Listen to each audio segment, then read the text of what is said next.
শেখ হাসিনা আরেকটা বক্তৃতা দিল, তারপরে কোন বাড়িটা ভাঙবেন?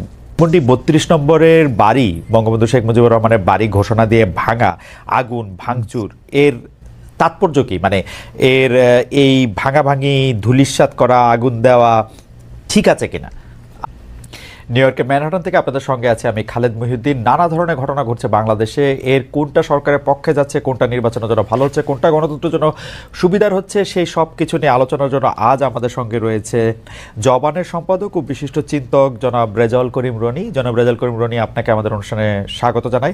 আপনি আমাদের সময় দিয়েছেন, সেজন্য আমাদের কৃতজ্ঞতা জানবেন। আমাদের সঙ্গে আরও থাকার কথা ছিল, কথা আছে এখনও, জাতীয় নাগরিক কমিটির মুখ্য সংগঠক জনাব সার্জিস আলমের। জনাব সার্জিস আলম আমাদের সাথে কথা হয়েছে কিছুক্ষণ আগে, তিনি আমাদের সাথে যুক্ত হবেন সেটাও জানিয়েছেন। আমরা তার কাছে অপেক্ষা করছি, তিনি যখনই আমাদের সাথে যুক্ত হবেন তার সাথে আমরা আসলে আপনাদের যোগাযোগ করিয়ে দিব এবং আমরা তার সাথে কথা বলবো। এই মুহূর্তে আমরা জনাব রেজাউল করিম রনির সঙ্গেই কাছেই আসতে চাই। জনাব রেজাউল করিম রনি, 5 আগস্টের পরে তো আওয়ামী লীগ পালিয়ে আছে, মানে আওয়ামী লীগের সভানেত্রী পালিয়ে গেছেন, কাউকে কোনো কিছু না বলে হঠাৎ করে তিনি পালিয়ে গেছেন। সেই পালিয়ে যাওয়াটাও আসলে তিনি নানা ধরনের বয়ান আমরা নানা জায়গা থেকে শুনছি যে তিনি আসলে বাধ্য হয়ে পালিয়ে গেছেন, তিনি পালিয়ে যান নাই, তাকে তাকে তাড়িয়ে দেওয়া হয়েছে, ইত্যাদি ইত্যাদি ইত্যাদি। কিন্তু ফ্যাক্ট রিমেন্স, আওয়ামী লীগ বাংলাদেশ থেকে পালিয়ে গেছে, শেখ হাসিনার নেতৃত্বেই পালিয়ে গেছে। এখন তাদের প্রধান কার্যালয় পরিত্যক্ত, দেশের মাটিতে প্রকাশ্য তাদের কোনো রাজনীতি নেই। এমন অবস্থায় এই যে ধানমন্ডি 32 নম্বরের বাড়ি, বঙ্গবন্ধু শেখ মুজিবুর রহমানের বাড়ি ঘোষণা দিয়ে ভাঙা, আগুন ভাঙচুর, এর তাৎপর্য কি? মানে এর এই ভাঙাভাঙি, ধূলিসাৎ করা, আগুন দেওয়া ঠিক আছে কিনা? আপনার কাছে এটা আমরা শুনতে চাই। ধন্যবাদ খালেদ ভাই আমাকে ডাকার জন্য, এবং যে যেখান থেকে আমার কথা শুনছেন সবাইকে আমার সালাম এবং শুভেচ্ছা এবং আমার কৃতজ্ঞতা জানবেন। দেখেন, বাংলাদেশে আপনার আওয়ামী লীগকে আমরা কিভাবে চিন্তা করতাম, আওয়ামী লীগকে আমরা একটা রাজনৈতিক সংগঠন মনে করতাম। এটা ছিল আমাদের ফার্স্ট মিস্টেক। এটা কোনো রাজনৈতিক সংগঠন না। কারণ হলো এটা একটা ফ্যাসিবাদ, এটা দুই আমল মিলেই। হ্যাঁ, শেখ মুজিব ৭১ আগে তার ভূমিকা এটা ইতিহাস নির্ধারণ করবে, কিন্তু ৭১ পরে শেখ মুজিবের হাতে প্রথম বিচার বহির্ভূত হত্যাকাণ্ড শুরু, এবং আপনার মানে রাষ্ট্রীয় স্বৈরতন্ত্র যেটাকে বলেন, স্বৈরতন্ত্রের জনক সে তাকে বলতে পারেন আপনারা। তারপরে সেই আপনার ধারার একটা চূড়ান্ত পরিণতি আমরা দেখলাম শেখ হাসিনার হাতে। তো সেই চূড়ান্ত পরিণতি আপনার এমনটাই হইল, এমন একটা তুঙ্গে যায় অবস্থান করলো যে তাকে ছাত্র জনতার অভ্যুত্থানের মধ্য দিয়ে পালিয়ে যেতে হলো। তার মানে দেখা গেল দুই আমল মিলে এটা একটা এমন ফ্যাসিবাদ। ফলে ফ্যাসিবাদ আমরা জানি ক্লাসিক্যালি, থিওরিটিক্যালি, যে ফ্যাসিবাদের কোনো রাজনীতি থাকে না, থাকে একটা দানবীয় সংগঠন, এবং সেই সংগঠনটাকে পরিচালিত করে একদল অলিগার্ক। হ্যাঁ, তারা টিকায় রাখে, এইটাই হলো ফ্যাসিবাদ, এবং সেটা বেস করে প্রধানত মিথ্যার উপরে। যেখানে দরকার নেই সেখানেও সে মিথ্যা কথা বলে, কারণ সত্য কথা বললে তারা রাজনীতি থাকে না। তো এরকম একটা জিনিস, যেটা ফ্যাসিবাদের থাকে হলো একটা দানবীয় সংগঠন, থাকে না কোনো রাজনীতি, সেরকম একটা সংগঠনকে রাজনৈতিক সংগঠন আমরা মনে করতাম। এটা ছিল আমাদের একটা প্রধান মিস্টেক। এখন ডিরেক্ট আপনার প্রশ্নে যদি আসি, তাহলে দেখেন, হ্যাঁ, 5 তারিখেই তো আপনার এটা মাটির সাথে মিশে যাওয়ার কথা ছিল, এত দেরিতে কেন? এই প্রশ্ন কিন্তু কেউ কেউ তুলছে। হ্যাঁ, মাটির সাথে মিশে যাওয়া, তারপরে হলো এদেরকে আপনারা ধরেন যে চীনের দুঃখ হোয়াংহো নদী, বাংলাদেশের দুঃখ গোপালগঞ্জ, হ্যাঁ, সেটাও আমরা জানি। তো কিন্তু এতদিন পরে কেন? এতদিন পরে কারণ হলো এটা তো স্পার্ক বা তো উস্কায় দিচ্ছে শেখ হাসিনা। ভারতে বসে আপনি ধরেন, হ্যাঁ, বিভিন্ন গ্রুপে এবং এমন এমন সমস্ত লাইভে সে আসে, এক পর্নোগ্রাফারের লাইভে সে আইসার আগে কথা বলছে। হ্যাঁ, আমি বাই দ্য ওয়ে আমি শেখ হাসিনার কোনো কথাবার্তা শুনি না, কারণ বাংলাদেশের রাজনীতিতে আপনার আওয়ামী লীগ শেখ হাসিনা নিয়ে যদি কথা বলতে হয়, এর চেয়ে দুঃখজনক আর হয় না। এর চেয়ে এটা পুরোটাই সময়ের অপচয়। কারণ আমরা রক্তের বিনিময়ে একটা পোস্ট আওয়ামী অবস্থার মধ্যে পৌঁছাইছি, এবং আমাদের রাজনীতি বিকশিত হবে a country without Awami League. এখানে যখন আমরা পৌঁছাইতে পারবো তখন আমরা বিকাশ শুরু হবে।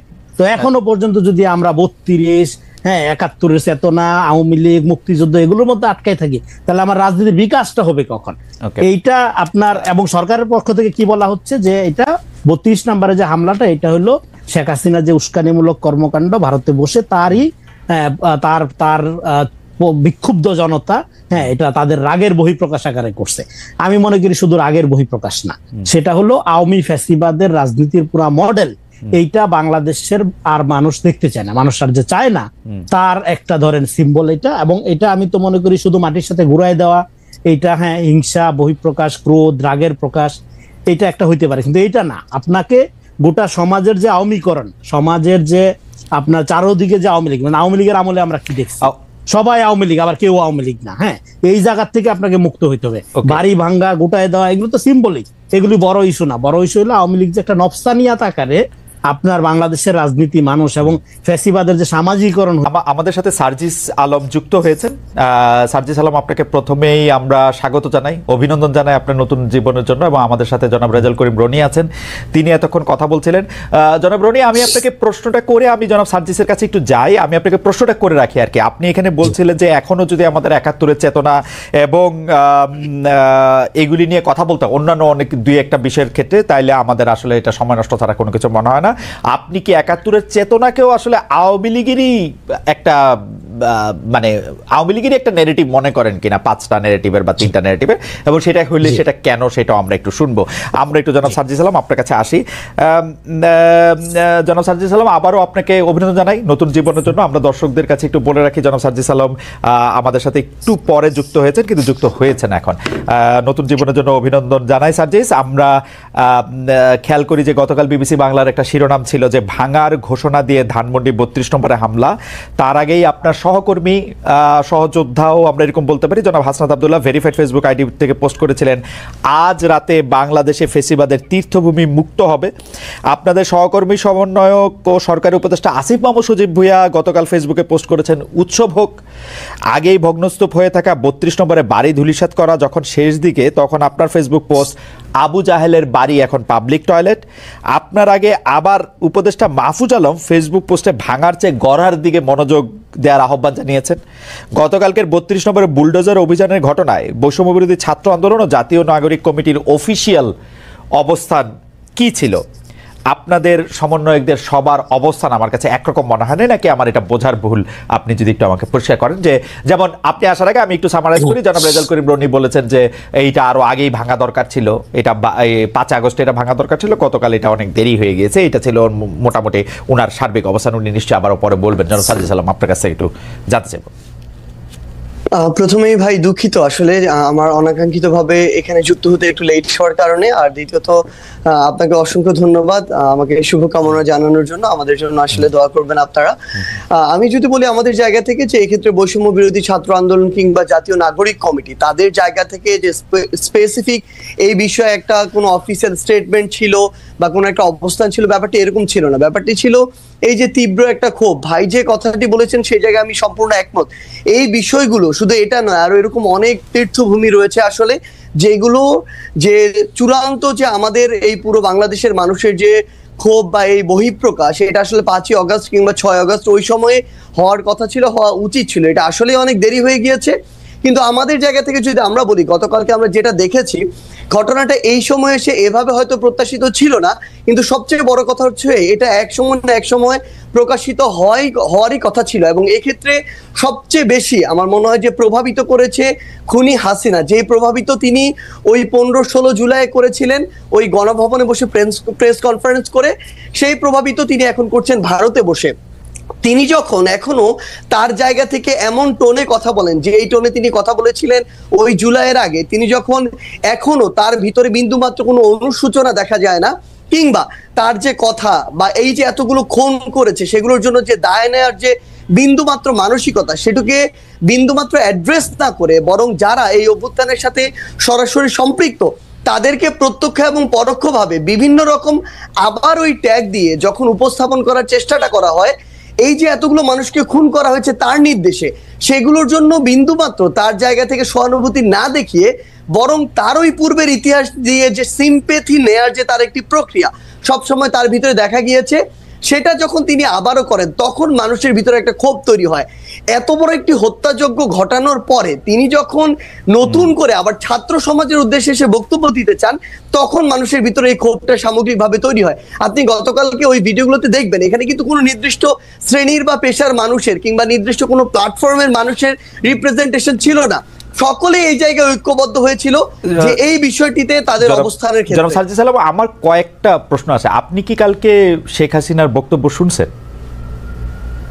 আমি তার বক্তব্যের আংশিক শুনেছি, যে আংশিক ক্লিপগুলো আমি একদমই একাডেমিক জানতেছি কেন শুনছেন। যেমন আমার কোনো শোনার দরকার হয় নাই, আমিও শুনি নাই ভাই, আমার শোনার কোনো দরকারই হয় না, আপনি শুনছেন কেন? তাহলে আমি একটু জানতে চাই। না, প্রথম কথা হচ্ছে যে খুব স্বাভাবিকভাবে আপনি দেখবেন সোশ্যাল মিডিয়ায় যে কোনো বক্তব্যের ইন্টারেস্টিং পার্ট গুলো ক্লিপ আকারে ছোট ছোট 30 সেকেন্ড 1 মিনিটের ক্লিপ আকারে সামনে চলে আসে। এরকম একটি ক্লিপ সামনে চলে এসেছিল, যেই জায়গায় ওই ক্লিপটি বিভিন্ন জায়গায় এসেছে, যেই ক্লিপটি আসলে এরকম করে রিপ্রেজেন্ট করছিল যে তিনি আবার ওই আগের আজকে থেকে 6-8 মাস আগে যে কথাগুলো বলে তিনি 16 বছর কাটিয়েছিলেন, সেম সিম্প্যাথি নেওয়ার কথাগুলো তিনি আজকেও দাঁড়িয়ে বলছেন। এবং আপনার কাছে কি সিম্প্যাথি, মানে আপনি কি সিম্প্যাথি ওনার জন্য সিম্প্যাথি পাইছিলেন? আপনি মানে ওনার জন্য সিম্প্যাথি হয়েছিল ওনার বক্তব্য শুনে? ভাই সবচেয়ে বড় কথা হচ্ছে কি, মানে এই যে আমি কেন এই প্রশ্ন করতেছি, যে আমার কাছে মনে হয় গত 15 বছর ধরে শেখ হাসিনা বাংলাদেশ শাসন করছেন। এর মধ্যে গত 10 বছর ধরে, বিশেষ করে 2014 সালের পর থেকে উনি যতবার যত জায়গায় বক্তৃতা দিচ্ছেন সেটা জোর করেই দিচ্ছেন। জোর করে দিচ্ছেন বলতে তিনি যেন প্রধানমন্ত্রী বিডিবিতে ছিলেন, ইয়াতে ছিলেন, জোর করে দিচ্ছেন, আমাদের জোর করে শুনতে হয়েছে। এখন তো এটা আমাদের জোর করে শোনার বিষয় না। এবং উনার কি সেই প্রভাব, সেই ইনফ্লুয়েন্স মানে 100 ভাগের 1 ভাগও আছে যে আমরা ওইটার প্রতিক্রিয়ায় গিয়ে আরেকটা কাজ করে আসতে হবে? আপনার কাছে কি মনে হয় জানো সার্জিস? না দেখুন, সবচেয়ে বড় কথা হচ্ছে যে আমরা আমাদের জায়গা থেকে, মানে কেউ এটা ব্যক্তিগত জায়গা থেকে গিয়ে এই বিষয়টি করেছে এরকম না। মানুষ হয়তো বা মানুষের ভিতর আমার মনে হয় এখন এই বিষয়টি কাজ করছে যে আমাদের আসলে যেই কাজগুলো 5ই আগস্ট বা ওই সময়টাতে করা দরকার ছিল, যেগুলো এখন আমাদের জায়গা থেকে বাকি রয়ে গিয়েছে, মানুষের এই ক্ষোভটা সামগ্রিকভাবে শুধুমাত্র ওই হাসিনা বক্তব্য দিচ্ছে এই জন্য তৈরি হচ্ছে, ব্যাপারটা এরকম না। এই ক্ষোভের কিছু অংশ আমি যদি বলি একদম ফ্র্যাঙ্কলি অন্তর্বর্তীকালীন সরকারের উপরেও আছে। এই অন্তর্বর্তীকালীন সরকার তাদের জায়গা থেকে এই খুনি যারা ছিল, যারা সরাসরি এই খুনগুলোর সাথে জড়িত, ছাত্রলীগ, আওয়ামী লীগ, যুবলীগের ক্যাডাররা বা কিছু কিছু পুলিশ সদস্য, যাদেরকে আসলে গ্রেফতার করে বিচারের আওতায় আনার কথা ছিল, দৃশ্যমান এরকম একটা বিচার আমাদের দেখার কথা ছিল, সেটি যখন দেখছে না মানুষের ভিতরে একটা ক্ষোভের উদ্গীরণ হচ্ছে। যখন দেখছে ছাত্রলীগ, যুবলীগ, আওয়ামী লীগের ওই সদস্যরাই বিভিন্ন ভাবে বিভিন্ন দলের সাথে এখন যুক্ত হচ্ছে এবং আশ্রয় প্রশ্রয়ে তাদের চোখের সামনে দিয়ে হাঁটছে, তখন এই মানুষগুলোর ভিতরে আরেকটা ক্ষোভ তৈরি হচ্ছে। তখন এই মানুষগুলো সামগ্রিক ক্ষোভের একটি, আমার মনে হয় নতুন এখানে একটা ওকেশন পেয়েছিল, যে ওকেশনে গিয়ে অ্যাটেন্ড করে নিজের এই ক্ষোভটির উদ্গীরণ করেছে। এইটা কি এরকম হইতে পারে জনাব সার্জিস আলম? ধরেন শেখ হাসিনার উপরে তো আপনার কন্ট্রোল নাই, আমারও কন্ট্রোল হইছে, বিশেষ করে শাহবাগের পরে। এটা তো আসলে একটা কাল্ট আকারে মানুষের চরিত্রের মধ্যে ঢুকে গেছে। এই জায়গার থেকে দেশকে মুক্ত করতে হবে। 32 নাম্বার ভাঙলো বা থাকলো, এটা বড় ইস্যু না। কারণ কি জানেন, অভ্যুত্থানের পরে একটা ফ্যাসিস্টিজমের বিদায়ের পরে পৃথিবীর কোন দেশে, পৃথিবীর ইতিহাসে কোথাও আপনি দেখাইতে পারবেন না যে ফ্যাসিবাদের আপনার কেবলা বলেন, মন্দির বলেন, এগুলোকে পূজার জন্য প্রোটেক্ট করা হয়েছে বা রাইখা দেওয়া হয়েছে, কিন্তু সবই ঘুরাই দেওয়া হয়েছে। এটা কমন ফেনোমেনা, এটা নাথিং নিউ, এটা পৃথিবীর সব জায়গায় ঘটে। ফলে বাংলাদেশে এটাকে ইস্যু বানানোটাই একটা, আমি মনে করি যে একটা কি বলে যে অদরকার। ঠিক আছে, মানে আপনি মনে করতেছেন যে বাড়িটা আরো আগে ভাঙে দেওয়া দরকার ছিল, কালকে একটু দেরিতেই ভাঙছে। শেখ হাসিনা আরেকটা বক্তৃতা দিল, তারপরে কোন বাড়িটা ভাঙবেন? আপনার কন্ট্রোল নাই, আমারও কন্ট্রোল নাই। শেখ হাসিনা আরেকটা বক্তৃতা দিল, তারপরে কোন বাড়িটা ভাঙবেন? না দেখুন, এখানে শেখ হাসিনা অসংখ্য বক্তৃতা দিক আর একটা বক্তৃতা দিক, সেটা ফ্যাক্ট না। তবে মানুষের ভিতরে এই যে ক্ষোভ, যেই ক্ষোভটা আসলে মানুষের একটা ভিতরে 5ই আগস্টের পরে, যে কথাটি গতকালকে আমরা দেখলাম যে আমাদের উপদেষ্টা মাহফুজ ভাই যিনি রয়েছেন, তিনি বলেছিলেন যে মানুষ ভাঙাটা এক পাশে রেখে গড়ার দিকে মনোযোগ দিচ্ছিলেন, কিন্তু মানুষ যখন দেখছিলেন তার যেটুকু ন্যূনতম চাওয়া, ওই চাওয়াটুকু বিচারের ক্ষেত্রে হোক বা অন্যান্য পলিটিক্যাল স্পেয়ারে হোক, যেটা মানুষ এক্সপেক্ট করে, ওইটুকু যখন প্রত্যাশিত অনুযায়ী পাচ্ছে না, তখন মানুষের এই ক্ষোভের উদ্গীরণটা বিভিন্ন কারণে হচ্ছে এবং ঘটছে। এবং সবচেয়ে গুরুত্বপূর্ণ বিষয় হচ্ছে শেখ হাসিনা আগামীতে, আমি ধরে নিচ্ছি 1 মাস পর কোনো বক্তব্য দিলেনও না, কিন্তু আজকে থেকে 2, 3, 4 মাস পরে আমরা যদি এই দৃশ্যমান শহীদ পরিবারের কিংবা যারা আমাদের আহত যোদ্ধা রয়েছেন তাদের এই রক্তের বিচারগুলো দৃশ্যমান না দেখি, দেখবেন শেখ হাসিনার বক্তব্য দেয়া লাগবে না, আমরা শহীদ পরিবার কিংবা আহতদেরকে সাথে নিয়ে হয়তোবা এরকম রাস্তায় আমাদেরকে নেমে যেতে হবে এরকম একটা দৃশ্যমান বিচারের জন্য। তো এই জায়গাটা শুধুমাত্র শেখ হাসিনা দৃশ্যমান বিচার করার জন্য আপনারা আওয়ামী লীগের স্থাপনাগুলি বা আওয়ামী লীগের সাথে জড়িত জিনিসগুলি গিয়ে আপনারা ভাঙবেন।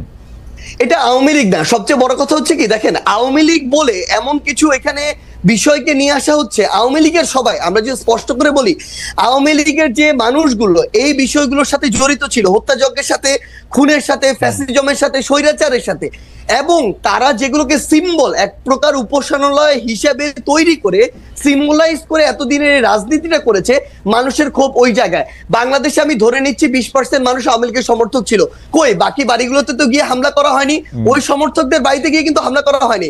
কিন্তু এই ধানমন্ডি 32 ওই গণভবন কিংবা এই যে বিভিন্ন ভবনগুলোকে কেন্দ্র করে পুরো একটা উপাসনালয় হিসেবে প্রেজেন্ট করে এই যে রাজনীতি করা হয়েছে, মানুষের ক্ষোভটা ওই জায়গায়। এবং এটা স্পেসিফিক ভাবে দল হিসেবে আওয়ামী লীগ নয়, বরং স্পেসিফিক ভাবে কিছু প্রতিষ্ঠান বা উপাদান যেগুলোকে সামনে রেখে এতদিন আওয়ামী লীগ এই অত্যাচার নিপীড়নের রাজনীতিটা করেছে। ওকে, জনাব সাজ্জাদ আলম, আপনি যে বিচার না হওয়ার কথা, যারা এর জন্য দায়ী সেটা না হওয়ার কথা, সেটা আপনি বলেন। আমি মনে করি বাংলাদেশে জুলাই আগস্টে বা তার আগে যতগুলি রাজনৈতিক হত্যাকাণ্ড হয়েছে, যতগুলি রকম পুলিশ গুলি চালিয়েছে, নিবর্তনমূলক যত রকম কাজ করেছে, সেটা সরকার প্রধান সেটা এককভাবে তাকে দায়ী করা উচিত, অন্তত প্রথম জায়গায় তাকে রাখা উচিত।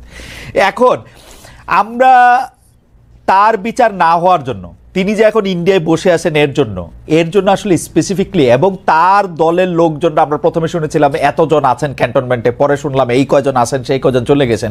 আমরা তো আপনাদেরকে এইটার বিচার দাবি করতে কখনো শুনি না, যে কেন মানে ওরা চলে গেল, কেন ওদের নামে একটা স্পেসিফিক মামলা করা হলো না, কেন এটার মধ্যে এটা কি করা হলো। এটা কি আপনারা এটা সেনাবাহিনী বলে আপনারা তাদেরকে ছাড় দিচ্ছেন? আপনারা কি মনে করতেছেন যে